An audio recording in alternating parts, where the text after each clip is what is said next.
Ni siku ya Jumanne, alhamdulillah, tunakwenda kuendelea na kozi yetu ya tajwid, kipengele cha nun sakin na tanwin.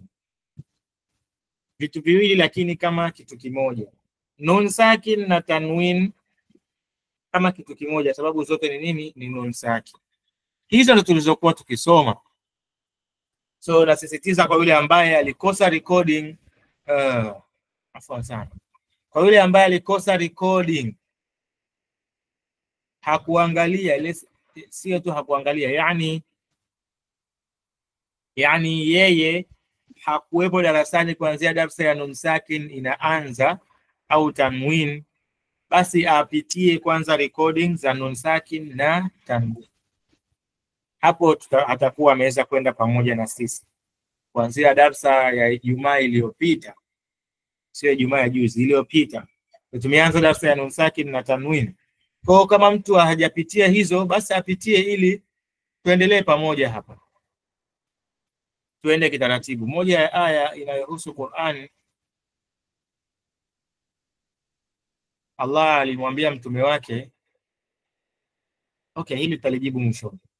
Ni swali nimeulizwa, so nimejikuta nataka nijibu sasa. Bismillah. Hukumu za nun sakin na tanwin tumesoma hukumu mbili, ambayo ya kwanza ni idhhar. Idhhar herufi zake ni 6, tumezifanyia mtihani pia alhamdulillah. Hamza, ha, ha, kha, ain, ghain. Hizo herufi 6 za idhhar zina neno lake. Hilo neno ukihifadhi unakuwa umehifadhi herufi zote 6 za idhhar, lakini neno lake ni refu kidogo, linaitwa akhi haka ilma hazahu ghairu khas. Ni neno refu ambalo ukifanikiwa kuhifadhi unakuwa umehifadhi herufi 6 za idhhar katika sentensi moja, kwa kuchukua herufi ya kwanza katika kila sentensi. Herufi 6 za idhhar ni hizi hapa.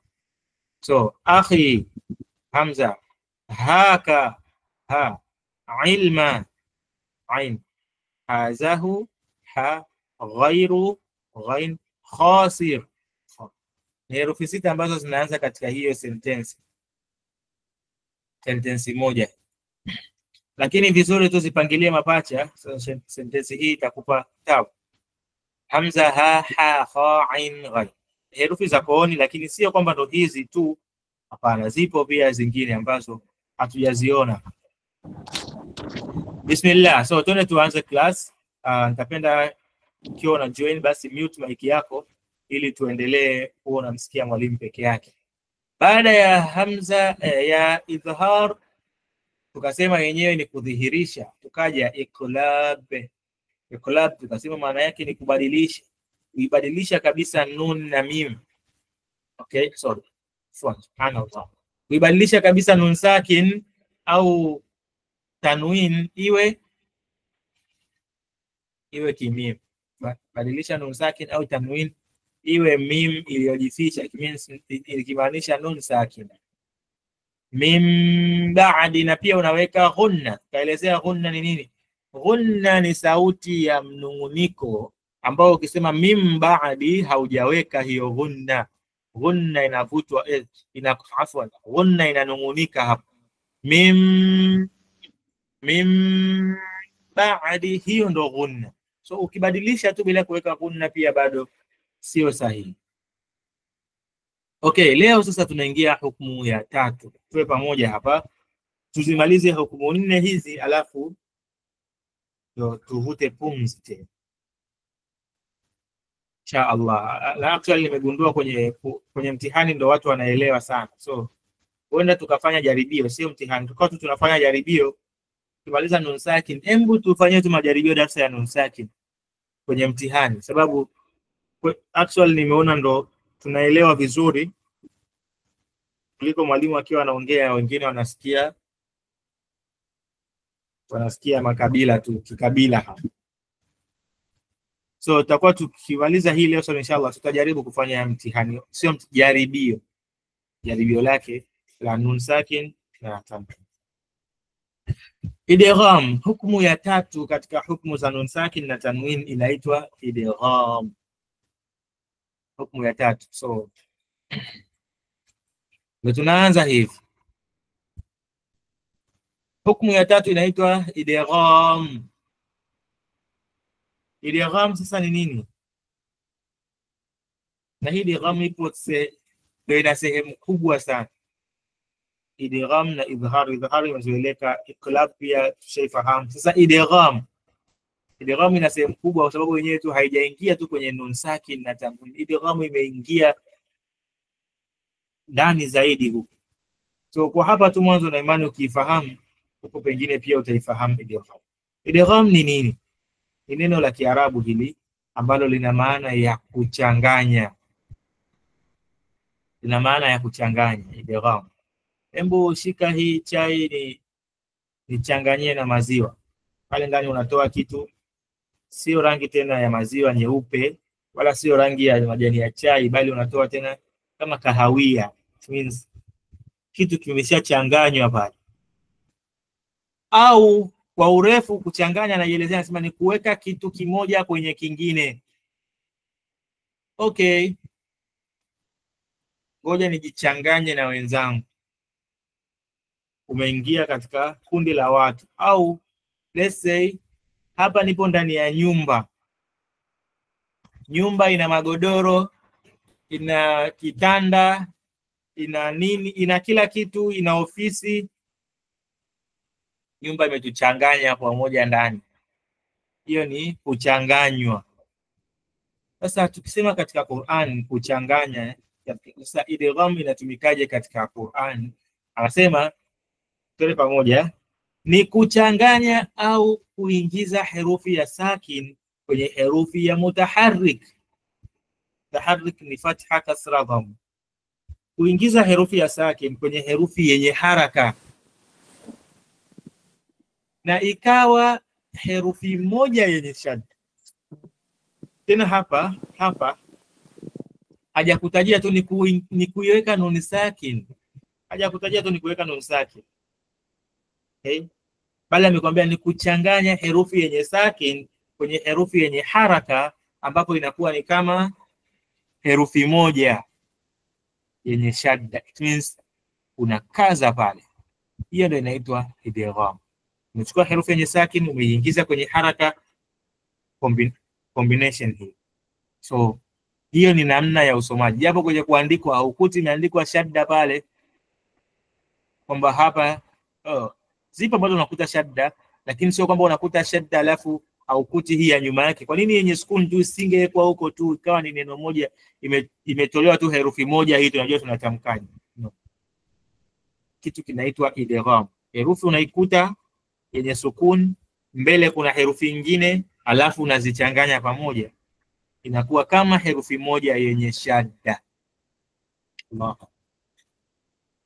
Okay, ni vipi hivyo? Sasa tuielezee idgham kwanza. Afwan, sitaki upotelewe na hii kanuni. Idgham ni nini? Ni kuchanganya. Chukua herufi moja, ni kuchanganya herufi yenye sukun kwenye herufi yenye haraka, inakuwa kama herufi moja yenye shadda. Hichi kisentence tu hapa kukihifadhi, utakuwa umehifadhi idgham. Hicho kisentence. Herufi za idgham zenyewe zipo 6.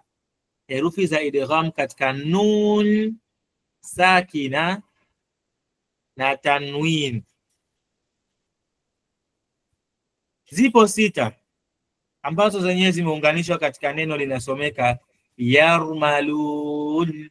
Yarmalun, hii ni neno moja. Ukisema yarmalun ni neno moja hili, okay, ambalo linakurahisishia wewe kuhifadhi herufi hii.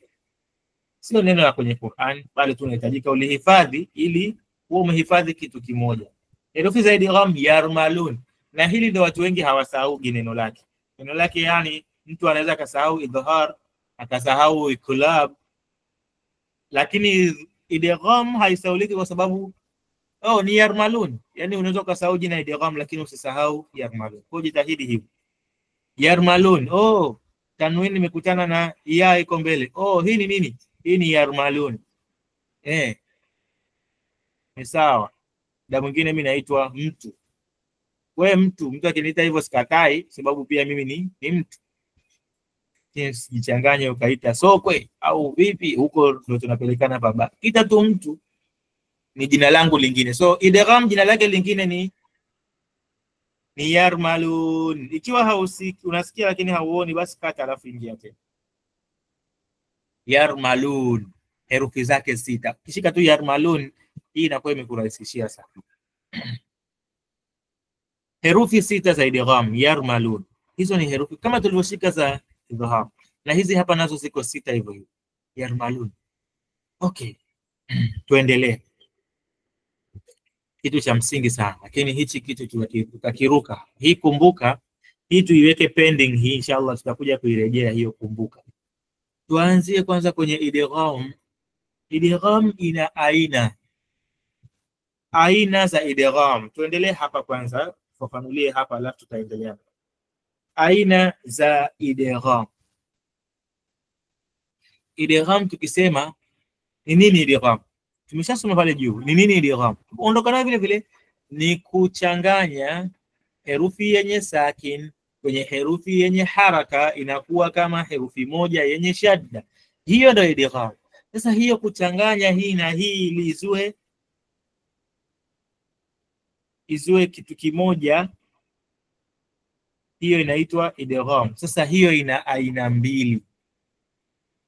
Aina za idgham, aina za kuchanganya zipo mbili. So idgham inakuwa ndefu kidogo, na ndio complicated kidonyo sana kwa hapa mwanzo. So ifahamu aina ya idgham. Sio tu kaona zote ndio ni kuchanganya. Yani tukishaongelea idgham ni kuchanganya, zinachanganya. Lakini sasa tofauti yake ni nini? Ya kwanza inaitwa idgham yenye ghunna. Idgham yenye ghunna. It means unachanganya na kuweka ghunna. Kinachoongezeka hapo ya kwanza ni idgham yenye ghunna. Herufi zote zile 6. Herufi za idgham. Lakini yenye ghunna katika zile herufi 6 zimejichukua yanmu, zimejichukua 4, zimebaki 2 kule. Ya, nun, mim, waw ni herufi za idgham katika yarmalun, lakini yenye ghunna ni herufi 4. 2 hazipo hapo. Ambapo kuzihifadhi hizi unahifadhi pia yanmu. Actually ukirejea tu mara 10, yanmu. Jaribu. Nadhani inakaa. Yarmalun. Ndio mazoezi tunahitaji kusoma Qur'an. So huu kuimba hivi ndio namna kichwa kinavyokaribishwa na kuhifadhisha. Sidhani kama wote tulikuwa tunapata tunashika wa kwanza kwamba okay, mimi tu nimeelewa bila hata kusoma. Utotoni kama tulikuwa tu ni namba 1 kwa kusikiliza. So turudie kwa matamshi tu. Yanmu. Isema yanmu, hapo umetaja ya, nun, mim, waw. Yanmu, huko mwisho umevuta mu, it means waw mata umevuta. Hizi ni herufi 4 katika zile herufi 6 za idgham, ambapo tunaziita idgham yenye ghunna. Kwa nini imeitwa idgham yenye ghunna? Nasema ikiwa nun sakin au tanwin, hii ndio point yetu. Lazima sharti usije ukaanza kutafuta herufi za idgham kabla haujatafuta nun sakin. Hii hapa mbele yake ndio ipo hivi. Sasa ukitafuta tu nimeambiwa yani herufi ya idgham. Okay, let's go. Iyyaka na'budu. Hii ya hapa ni idgham. Subhanallah. Herufi ya idgham sharti kuwe kuna nun sakin. Kwa cha kwanza tafuta nun sakin, tanwin, mbele yake kuna nini? Ukikuta kuna hamza hiyo ni idhhar. Ukikuta kuna ba mbele ya nun sakin na tanwin, hiyo ni iklab. Sasa ukikuta kuna herufi hizi 6, cha kwanza utakufikiria, je, ni idgham yenye ghunna ya kwanza? So ikiwa nun sakin au tanwin imefuatwa na moja wapo ya herufi hizi 4, hizi herufi 4, yanmu, msomaji anapaswa kuweka idgham yenye ghunna kwa haraka 2. Yani anungunike kwa haraka 2. Idgham yenye ghunna. Tukisema idgham nadhani nishaeleweka. Idgham ni nini na idgham yenye ghunna ni nini? Okay, tuende tukaone kwenye mfano. Turudie kidogo. Sema iwapo nun sakin au tanwin itafuatwa na mojawapo ya herufi 4 za idgham, hizi hapo juu. Msomaji anapaswa kuweka idgham, yani kuchanganya ile nun sakin. Tushaongelea nun sakin kwa nuni na sukun, ichanganye na hizi na hiyo herufi ya mbele yake idgham ambayo ina haraka, inakuwa kitu kimoja. Kwa hiyo ndio inaitwa idgham. Atanung'unika kwa haraka mbili, ataweka ghunna. Ghunna ni kunung'unika. Mfano okay, kutamka, unatamkaje? Njia za kutamka, nasema ruka nun sakin. Okay, ruka, hii nun sakin ni ruke au tanwin. Natamka herufi ya idgham kwa kuweka ghunna, kuweka ghunna katika herufi inayofuata. Hapa ameweka vice versa. Ruka nun sakin au tanwin, tumesema hivyo, unazichanganya ile nun sakin na herufi ya idgham. Combination yake inavyokuja ni kama herufi moja yenye shadda. Ni kama vile tuseme okay, mimi niko ndani ya nyumba, kinachoonekana ni nini? Mtu akiwa nje, anaona nyumba. Okay, so mimi ndo nun sakin nimeshachanganywa huku, nimeiko ndani ya nyumba. Okay, hii ni bilauri. Kilichopo ndani ya bilauri hakuna anachokijua huku. Hii nayo inaitwa idgham. Idgham, it means hapa ndani nimeweka sikiseni na ni boost. Idgham kwa hapa mimi nimefanya idgham. Sasa idgham ruka nun sakin, it means inakuwa haionekani kama ipo pale, au tanwin, alafu weka ghunna kwenye herufi inayofuata. Pano idgham, anasema neno ni hili hapa katika Qur'an. Look careful. Utakuta imeandikwa hivi, min waraihim. Inasomeka kwa macho ya nyama, min waraihim. Lakini usomaji wake hapa, tukisema fanya idgham, ruka nun, iruke hii, alafu weka ghunna hapa kwa haraka mbili. Tunasema meu. You see, wow, hiyo ndo inafanyika kuwa idgham. Meu waraihim. Ukiangalia hiyo wow, hata shadda haina juu. Hata shadda haina juu. Sio lazima upoka uone shadda. Tu hata hujaona shadda, wewe unachotakiwa umeshaona nun, mbele kuna wow. Hiyo combination hapo inaitwa idgham. That's why tunasoma kanuni za nun sakin na tanwin. Meu, na wala sio min. Isisikike sauti ya nun hapo. Kinachosikika hapo ni sauti ya wau, alafu unanung'unika meu waraihim, na wala sio meu wara kapita mbio. Ndio umesoma idgham lakini haujaweka ghunna. Hii tunayosoma ni idgham yenye ghunna. Idgham yenye ghunna.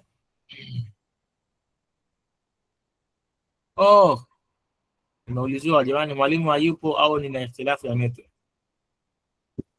Mbeni mapema.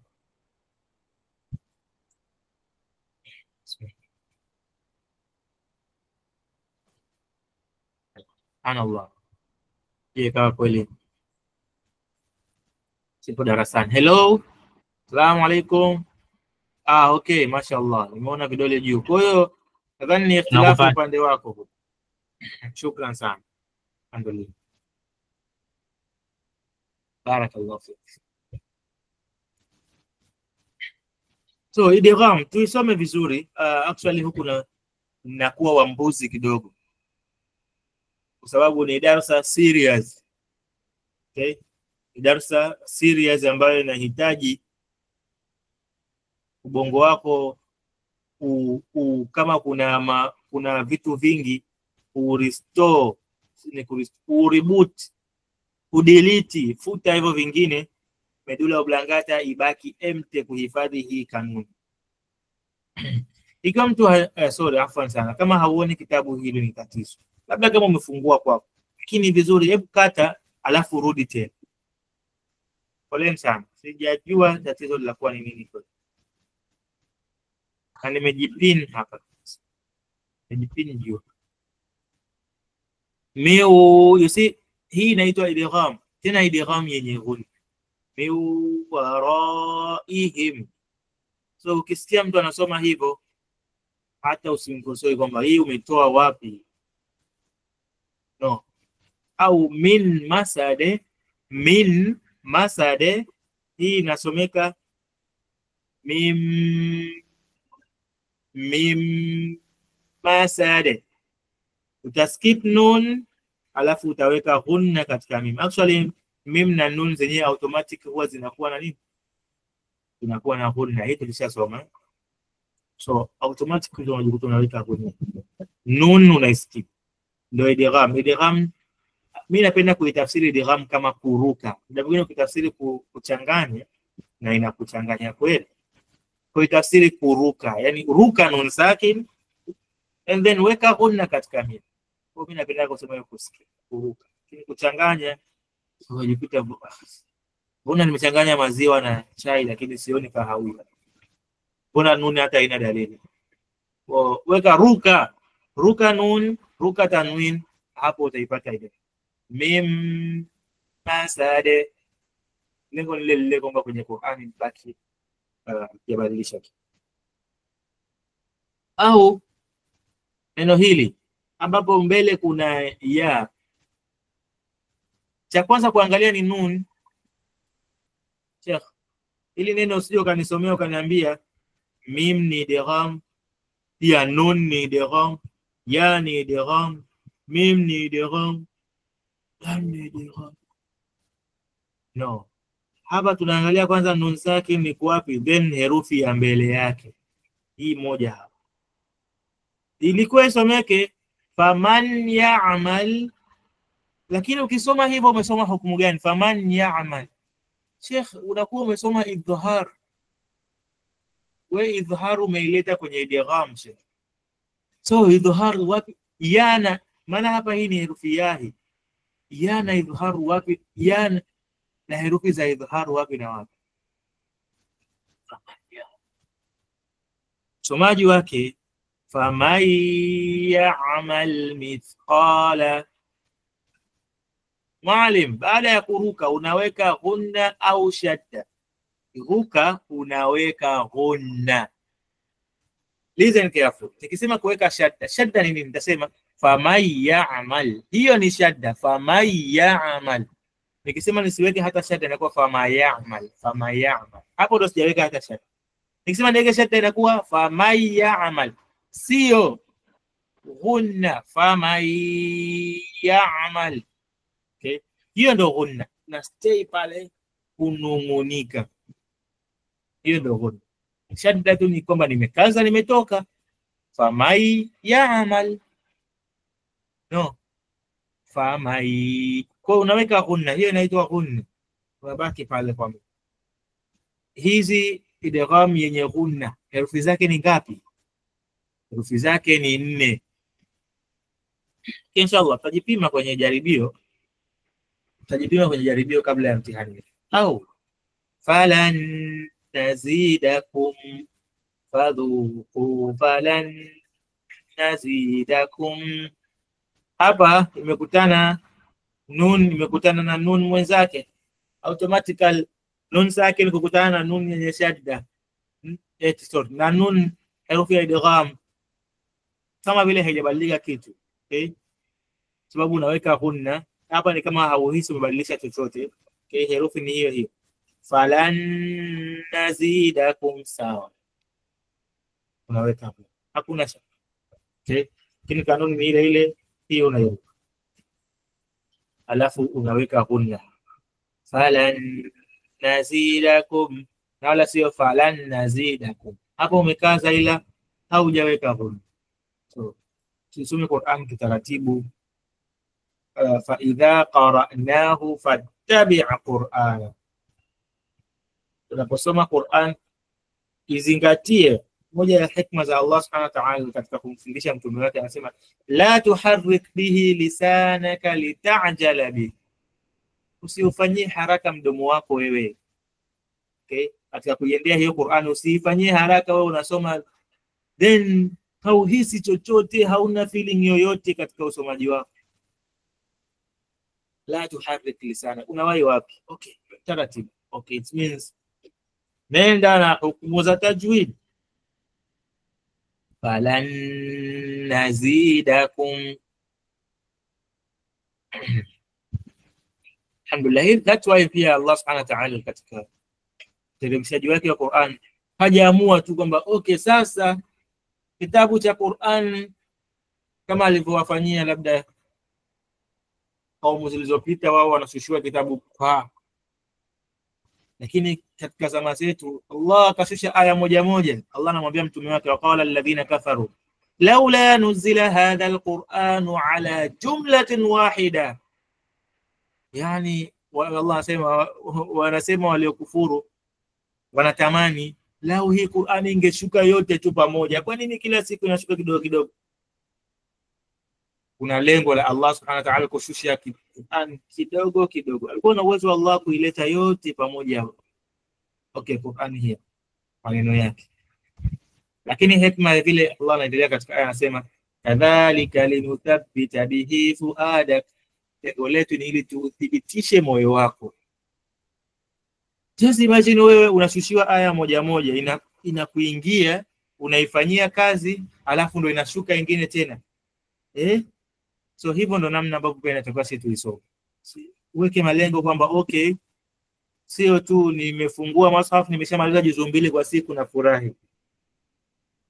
Hizo juzu 2 za kwa siku mazingatio gani umeyapata ndani yake? Umesoma kwa hukumu au umehifadhi au umesoma kwa tafsiri? Japo kwamba uondoke na kitu, wewe mwenyewe tu uondoke na kitu, licha ya kwamba ndio tarabu 10 ziko, wewe unaondoka na nini? Afala yatadabbaruna alquran, je hawaizingatii Qur'an? Katika vitu ambavyo Allah anataka mja wake ni azingatie kilichomo ndani, kwa pale ambapo utauona muujiza wako. Falan nazidakum, ndio tumegusia. Hii ni hukumu ya idgham yenye ghunna. So tuisome Qur'an kitaratibu, falan nazidakum, hapana, falan nazidakum, hapo ndo sahihi. Okay, tuje mifano ya tanwin hii. Hebu tujaribu sisi mifano ya tanwin kama nilivyosoma kwenye nun saki. Hebu na wewe usome hii tanwin sasa kwa kuweka idgham. Bismillah. Ukhti Saada Musa. Assalamu alaykum wa rahmatullahi wa barakatuh. Naam, wa alaykum salam wa rahmatullahi wa barakatuh. Karibu. Asante. A'udhu billahi minash shaitanir rajim. Bardan wala. Aywa, jazakillahu khair. Bardan wala, sahihi. Hiyo ndio idgham. It means tumeruka tanwin, hatusema bardan, no, bardau tumeruka na hapo. Shukran sana. Okay, baada here, baada Miraj. Afwan, mfano mwingine isome hii. أعوذ بالله من الشيطان الرجيم. بسم الله الرحمن الرحيم. جزاء من رب جزاء. أيوة، جزاء تنا. جزاء من ربك. idgham iko wapi hapo brother Mi'raj? Idghamu iko hapa kwenye hamza, kwa sababu ni herufi ya tanwini. Mbele kuna herufi ya idgham ambayo tunaidhihirisha kwa ghunna. Aywa, ni mim. Sahihi. Mim. It means tanwini imekutana na mim. Na mim. Barakallahu fik. Ukhti Najat. Najat, hebu isome. Qulubu yaumaidhin. Aiwa, tena. Qulubu yaumaidhin. Barakallahu fik. Idghamu iko wapi hapa? Ni herufi gani? Ya imekutana Ya. na tanwini. Sahih. Jazakallahu khair. Okay. Mfano mwingine huu. Afwan. Ukhti Zainab. Zainab Umar.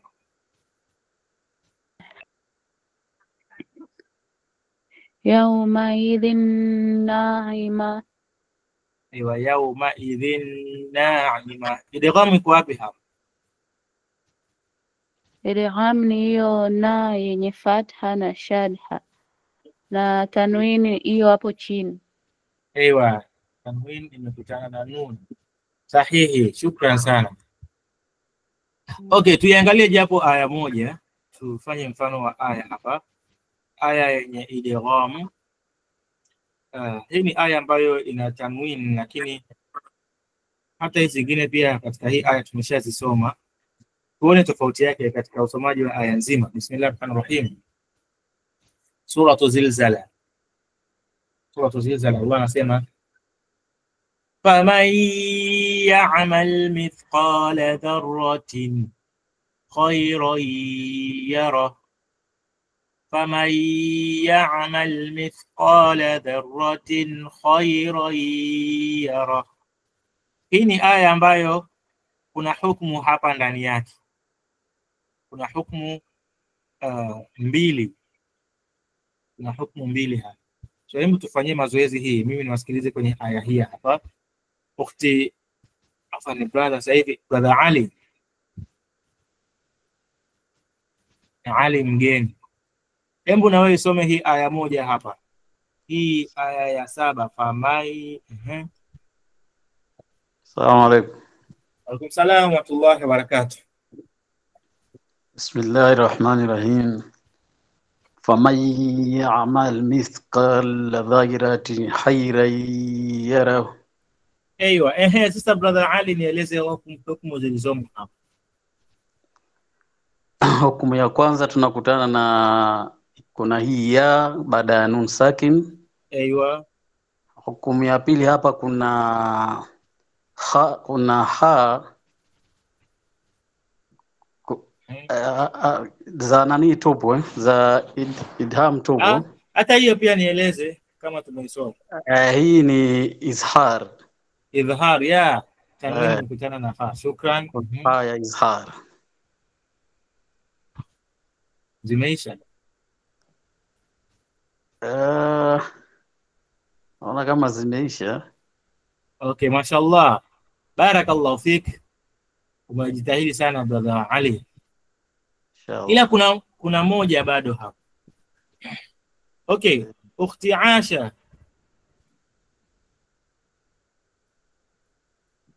Ukhti Asha, then na wewe isome hii aya. Brother Ali ameisoma vizuri.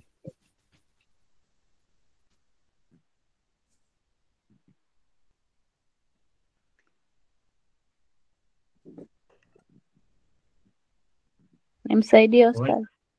Assalamu alaikum Ustaz. Wa alaikum salaam wa rahmatullahi wa barakatuh. Naweza nikajaribu mie? Naona hajani. Okay, bismillah. A'udhu billahi minash shaitanir rajim.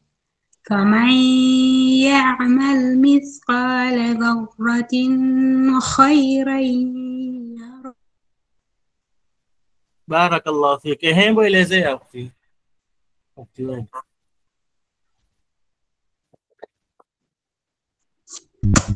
Hapo ambayo Ustaz, ambayo Shehali hajaielezea ni aini, na yenyewe pia ni herufi ya idhhar.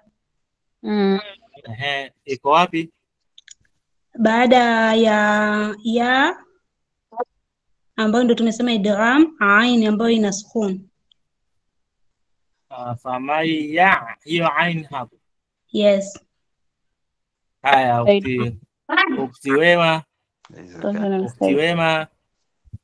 naomba nikuwekee oda huko. Halo? Naam, nadhani ni Oman.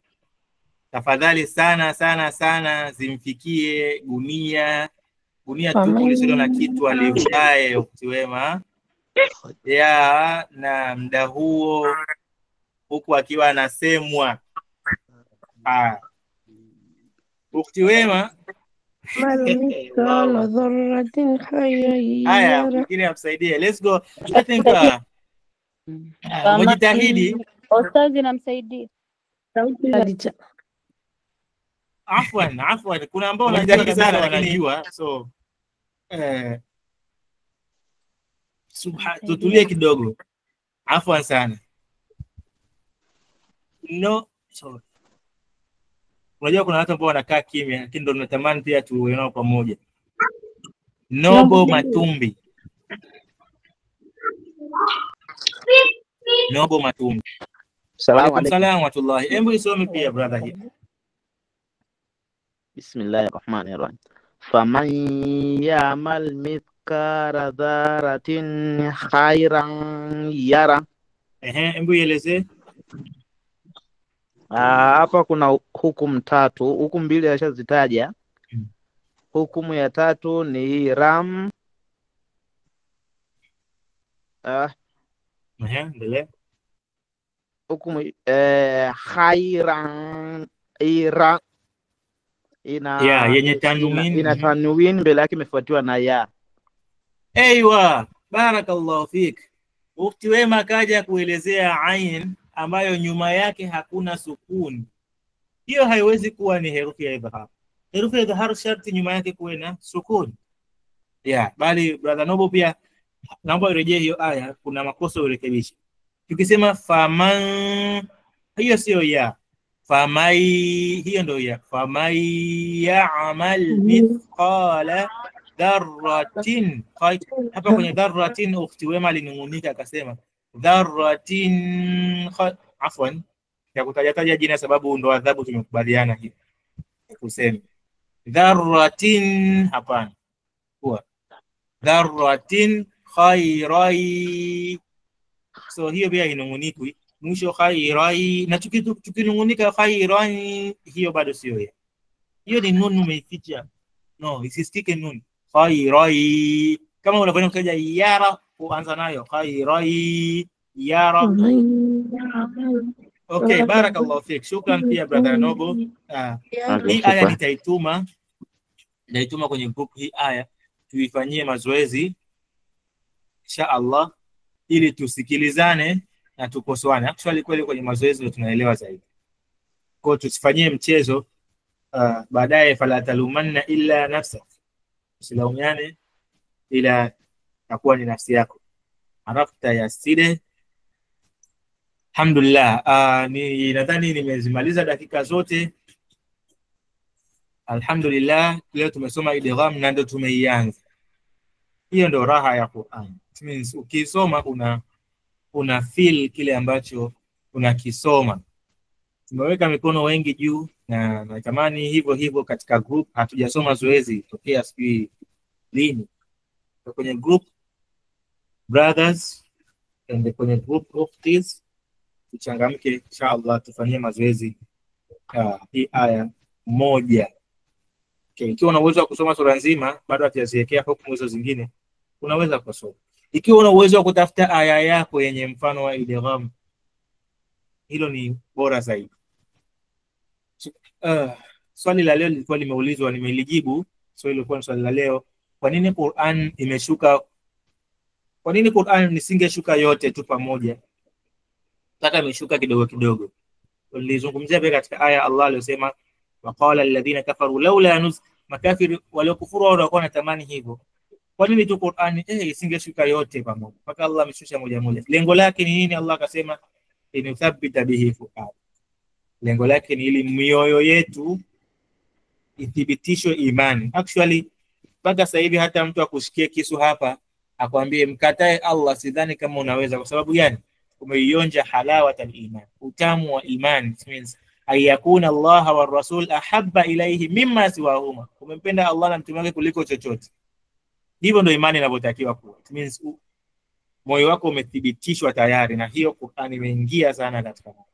Ndio lengo la Allah kushusha Qur'an kidogo kidogo. Subhana rabbika rabbil izzati amma yasifun wa salamun ala al-mursalin walhamdulillahi rabbil alamin. Shukran wa jazakumullahu khair wa ma'as salam. One day see you in Jannah.